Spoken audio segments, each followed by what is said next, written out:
మెరుపు కలలు మెరుపు కలలు. రాహుల్, నీకో విషయం చెప్పాలరా. ఏంట్రా? ఇప్పుడు నేను చెప్పే విషయం వింటే ఎగిరి గంతేస్తావు. ముందు విషయం చెప్పరా. ప్రతిసారి ఏదో ఒకటి ప్రణయ్ గురించి తప్పుగా చెప్తూనే ఉన్నా.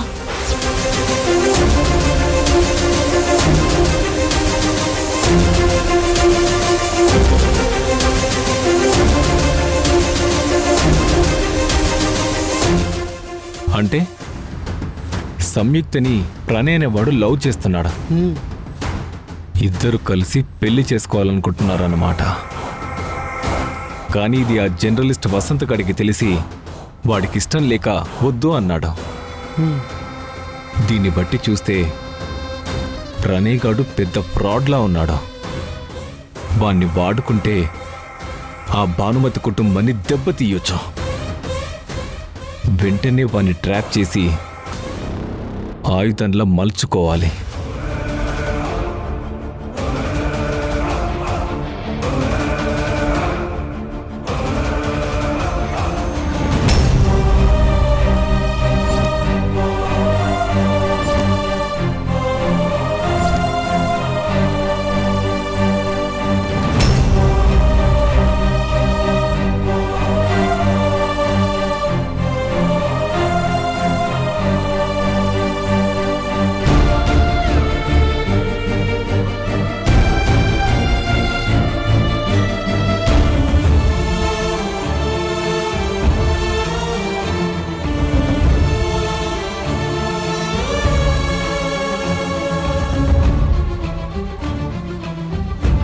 నిన్న రాత్రి నుండి అక్కని చూడలేదు.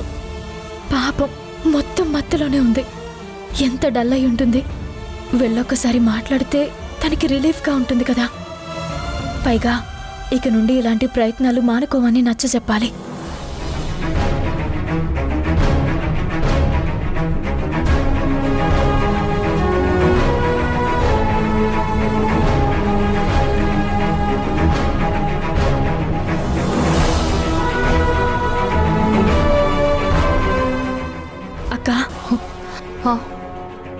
ఎలా ఉంది ఇప్పుడు?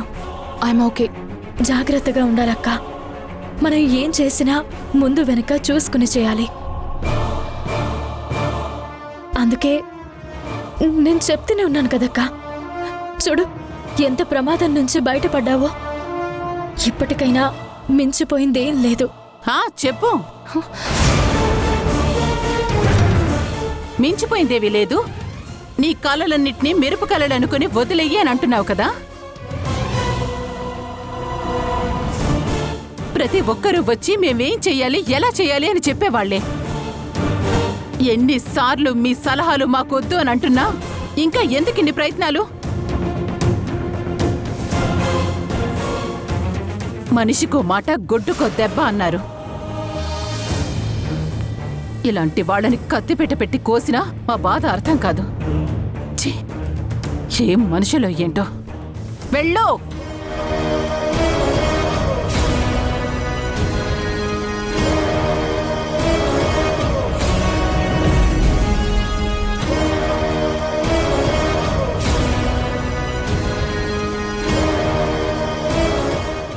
బేబీ, ఇక నుంచి నువ్వు ఎవ్వరి మాట వినాల్సిన అవసరం లేదు. కేవలం నువ్వు నా మాట మాత్రమే వినాలి. లేదంటే వీళ్ళు నీలో ఉన్న ఆత్మస్థైర్యాన్ని ఇంకా కిందకి దించుతారు. అర్థమైందా? Yes ma'am.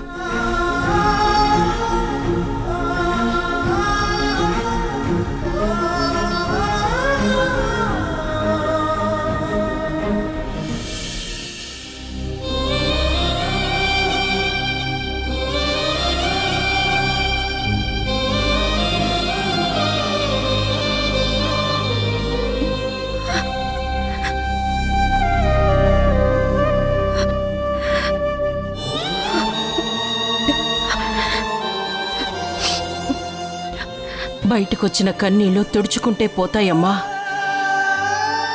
గుండెల్లో ఉన్న బాధ చెప్పుకుంటే తగ్గుతుంది. నా బాధ తుడుచుకున్నా చెప్పుకున్నా తగ్గదత్తయ్య. ఏం చేస్తే తగ్గుతుందో కూడా తెలియడం లేదు.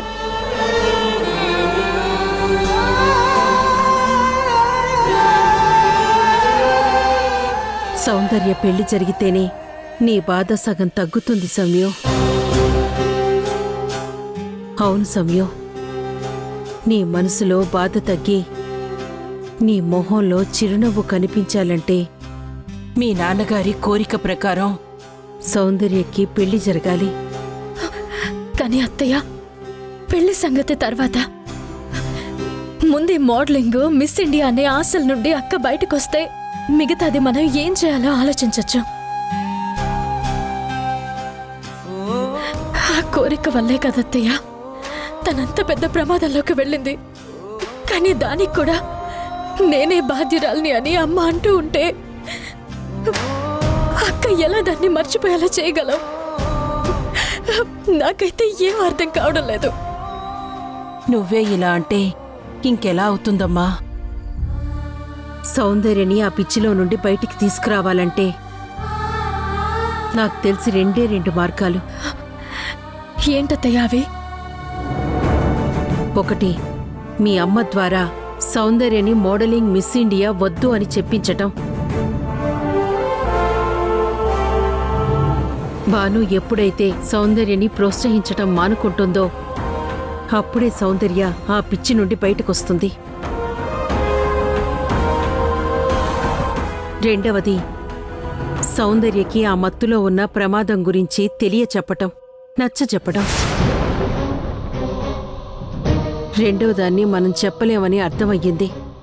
ఎందుకంటే ఇప్పటిదాకా 2 పెద్ద ప్రమాదాలను చూసి కూడా మారడం లేదు కాబట్టి మనకున్నది మొదటిది మాత్రమే.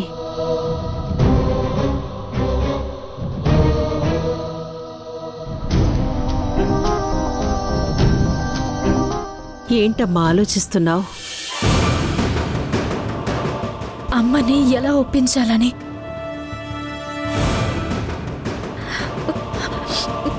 అత్తయ్య,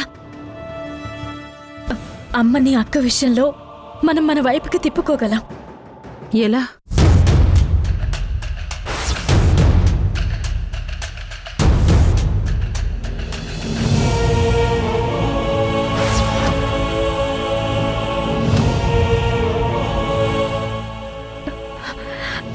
ఏమంటారు అత్తయ్య? కానీ ఇలా చేస్తే రేపేదైనా సమస్య వస్తే మొత్తం నీ మెడకే చుట్టుకొని అన్నింటికీ కారణం నువ్వేనని నిన్ను దోషిగా నిలబెడతారమ్మా. అంతకు మించిన అవకాశం నాకు కనిపించట్లేదు అత్తయ్య. కానీ ఇది జరగడానికి ఇంకాస్త టైం పడుతుంది. అప్పటి వరకు మనం వెయిట్ చేయక తప్పదు. నువ్వేం చేసినా నీ వెనక నేనున్నాను సమ్యో. ఆ రోజు మనం గుళ్ళో రుక్మిణీ కళ్యాణం చేయడం వల్ల ఎంత గొడవైందో చూసావుగా. ఈసారి మనం మరింత జాగ్రత్తగా ఉండాలి. ఈసారి మనం ఫెయిల్ అవ్వకూడదు అత్తయ్య. అందుకే కాస్త టైం తీసుకుందాం అంటున్నాను.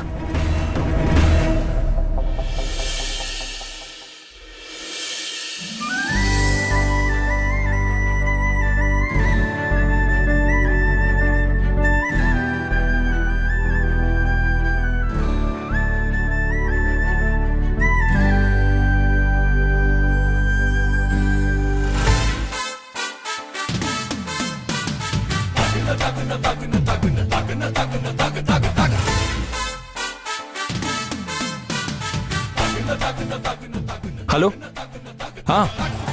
ఓకే ఓకే, లేదు వచ్చేస్తా. సరే కలుద్దాం.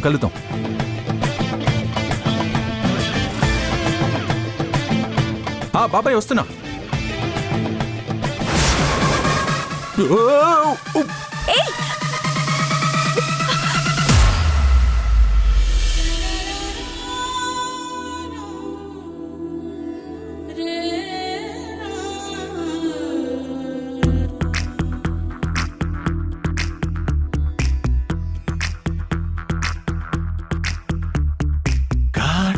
కళ్ళను చూస్తే పోతుందే మతి పోతుందే, చాటుగా నడుమును చూస్తే పోతుందే మతి పోతుందే, ఘాటుగా పెదవులు చూస్తే పోతుందే మతి పోతుందే, ఘాటుగా సొగసులు చూస్తే పోతుందే మతి పోతుందే లేటుగా ఇంతంతాన్ని చూసాగా అనిపిస్తుందే నా మనసే నీ వైపు వస్తుందే ఇదేదో బాగుందే చలి ఇదే నా ప్రేమంటే మరి ఇదేదో బాగుందే చలి ఇదే నా ప్రేమంటే మరి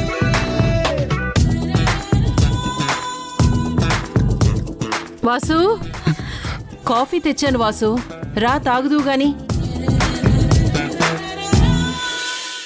థ్యాంక్స్. ఎందుకు? నేను కింద పడిపోకుండా పట్టుకున్నందుకు. అంత లేదు. నువ్వు పడిపోతే ఏంటి, పడకపోతే ఏంటి? మరెందుకు పట్టుకున్నావు? ఆ నువ్వు పడిపోతే పాపం నీకు దెబ్బ తగులుతుందని కాదు, నా ముగ్గు పాడవుతుందని. ఎక్కువగా ఊహించుకోకు, వెళ్ళి కాఫీ తాగు. పొగరు. ఏదో ఒక రోజు ఈ పొగరును దించి మూలన కూర్చోబెడతాను. వాసు త్వరగా రారా. వస్తున్నానమ్మా.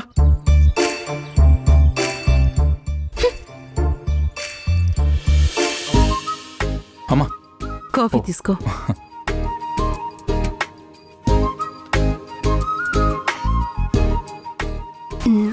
ఏంటి బావా ఈరోజు మొహం వెలిగిపోతుంది, ఏంటి విషయం?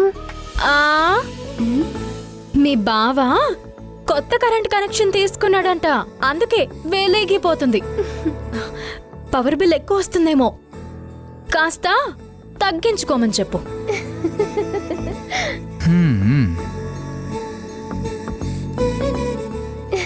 నమస్తే అమ్మా, బాగున్నారా? బావున్నా అంకుల్, రండి కూర్చోండి. బావ మీద చలవుతులు విసురుతున్నారా? అలాంటిదేం లేదు అంకుల్. నమస్తే అమ్మా. నమస్తే, కూర్చోండి. ఆ,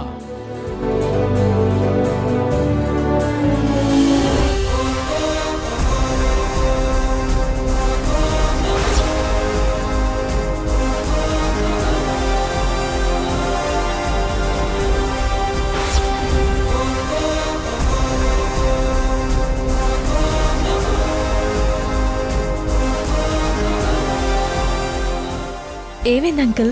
ఎలాంటి వైభవం అనుభవించారు తల్లి. కానీ ఈరోజు మిమ్మల్ని ఈ పరిస్థితుల్లో చూస్తూ ఉంటే నా గుండె తరుక్కుపోతుందమ్మా.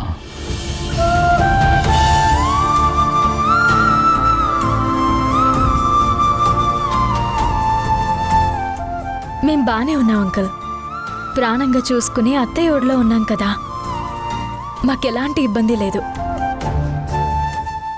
అంకుల్, అందరూ డబ్బుల్లో వైభోగం ఉంది అనుకుంటారు, కానీ అసలైన వైభోగం కావలసిన వాళ్ళ మధ్యలో ఉంటుంది.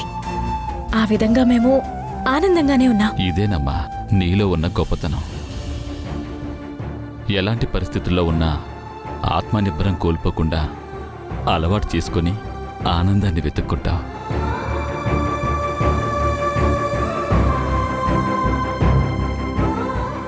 అమ్మా సమయం, ఈరోజు నేను కలవడానికి రావడానికి ఒక ప్రత్యేకమైన కారణం ఉందమ్మా. ఏంటంకుల్ అది? రేపొక ప్రత్యేకమైన రోజమ్మా. మీ నాన్నగారు గాని ఉండుంటే ఒక పండగలా ఉండేదమ్మా. అంత ప్రత్యేకమైన రోజు ఏంటండి? మా అమ్మ పుట్టినరోజు. అవునమ్మా, ఈ రోజు కోసం మీ నాన్నగారు ఎంతలా ఎదురుచూసేవారు.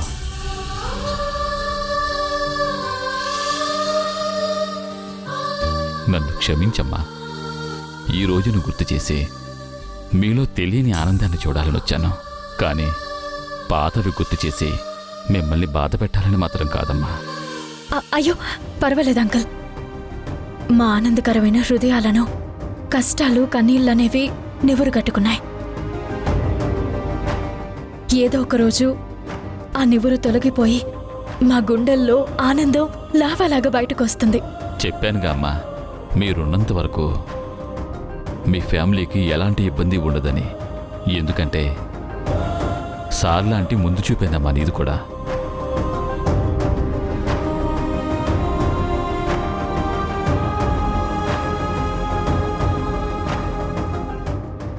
ఏంటంకుల్ ఆ చెక్?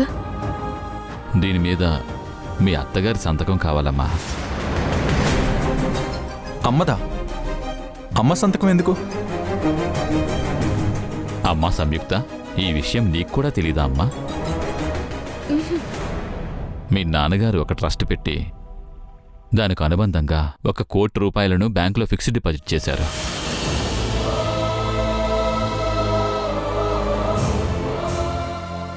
దాని ద్వారా వచ్చే వడ్డీతో కొత్తగా స్టార్టప్ కంపెనీ పెట్టే వాళ్ళకి ఇచ్చే విధంగా దాన్ని ఇంప్లిమెంట్ చేశారు. ఆ వచ్చే వడ్డీని స్టార్టప్ కంపెనీ పెట్టాలనుకునే వారికి ఇవ్వాలంటే వాళ్ళ ప్రొఫైల్ని చెక్ చేసి మొదటి చెక్ మీద మీ అత్తయ్య గారు సంతకం చేసి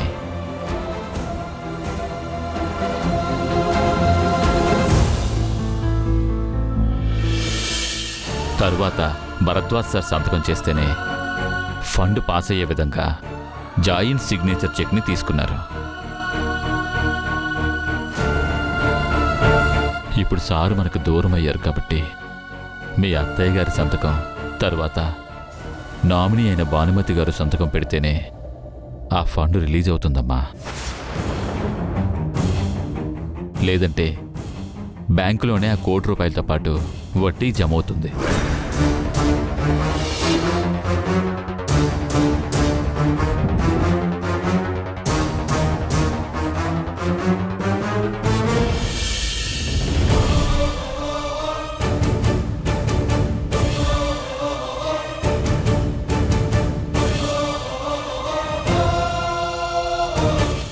సార్, ఆ వచ్చే వడ్డీని స్టార్టప్ కంపెనీ పెట్టే వాళ్ళకి ఇవ్వకుండా మేము వాడుకోవచ్చా?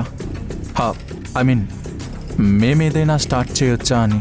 లేదు సార్, అందులో భరద్వాజ్ సార్ చాలా క్లియర్గా మెన్షన్ చేశారు. తన బిడ్డలకు కానీ మీ అమ్మగారి తరపు బంధువులకు కానీ తన కుటుంబ సభ్యులు తన రక్త సంబంధీకులకు ఈ డబ్బుపై కానీ దాని మీద వచ్చే వడ్డీపై కానీ ఎలాంటి హక్కు ఉండదు.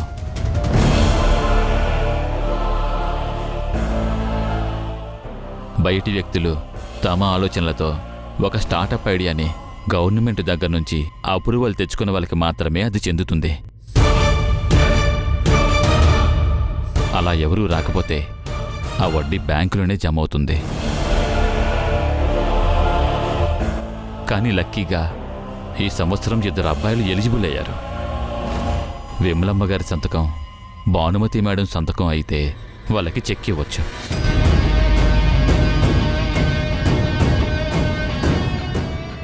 తీసుకోమ్మా. ఇప్పుడు ఈ చెక్ గాని అక్క చూసిందంటే చాలా పెద్ద గొడవ చేస్తుంది. అమ్మ సంతకం అడిగితే గనక ఇప్పుడు దీన్ని రచ్చ రచ్చ చేస్తారు. భగవంతుడా, అక్క చూడకుండా చూడు.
ఎలా ఉన్నారమ్మా?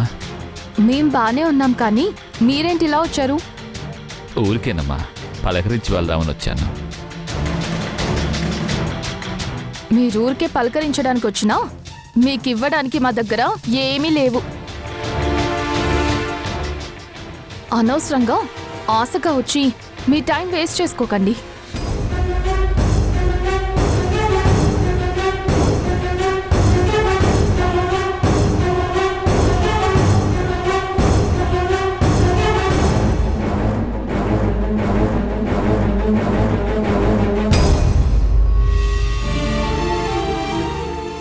సరే అంకుల్, నేను ఈ సంతకాలు చేయించేస్తాను. అలాగేనమ్మా, నేను వెళ్ళొస్తాను. అమ్మా వెళ్ళొస్తానమ్మా.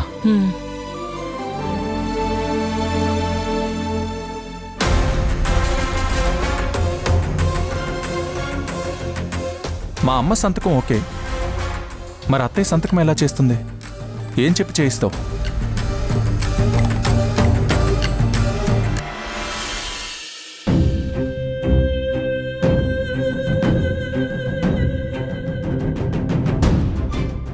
మమ్మా ఏంటమ్మా? అదే మమ్మా, రేపు నీ బర్త్డే కదా, ఎలా సెలబ్రేట్ చేయాలా అని ఆలోచిస్తున్నాను. అలాంటివేం వద్దమ్మా.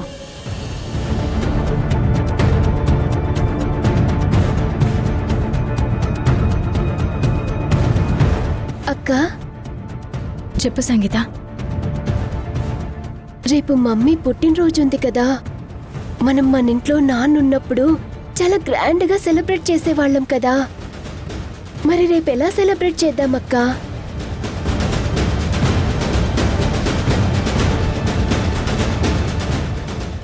నేను చెప్తున్నాను కదా, నాకు ఎలాంటి సెలబ్రేషన్స్ వద్దు అని.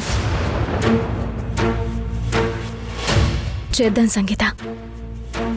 నానున్నప్పుడు చేసినంత కాకపోయినా ఇప్పుడు మనం ఉన్న పరిస్థితులకి అనుకూలంగా అమ్మ పుట్టినరోజుని సెలబ్రేట్ చేద్దాం. చిన్నగా వద్దు, పెద్దగా వద్దు సౌందర్య. నాకు ఎలాంటి పుట్టినరోజు వేడుకలు వద్దు. అత్తయ్య, ఈవినింగ్ కొంచెం లేట్ అవుతుంది. సరే అమ్మా, త్వరగా రా. బాయ్ అత్తయ్య.